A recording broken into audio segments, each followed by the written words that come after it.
युद्धामुळे तांबा आणि एलपीजी टंचाई आणि दरवाढ झालेली आहे।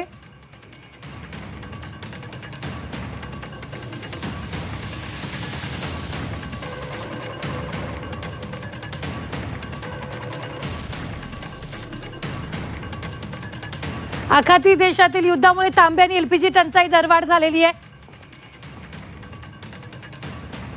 स्मारक पूर्णत्वाचा कालावधीत वर्षभराने वाढलेला आहे। तर आखाती देशातील युद्धाचा स्मारक कामाला फटका बसला। युद्धामुळे तांबा आणि एलपीजी टंचाईची मध्ये दरवाढ झाली आहे।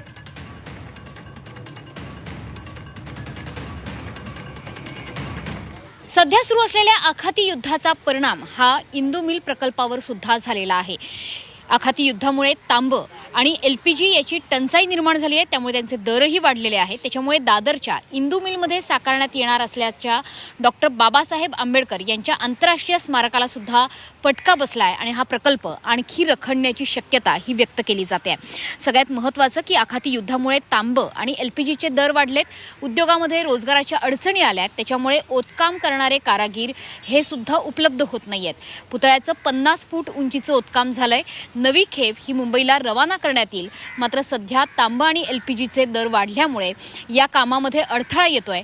या प्रकल्पातल्या सहाय्यभूत इमारतीचं जवळपास 95% काम पूर्ण झालंय, मात्र 350 फूट पुतळा ज्यावर ठेवला जाईल त्या 100 फूट पादपीठाच्या आरसीसीचं काम सध्या सुरू आहे।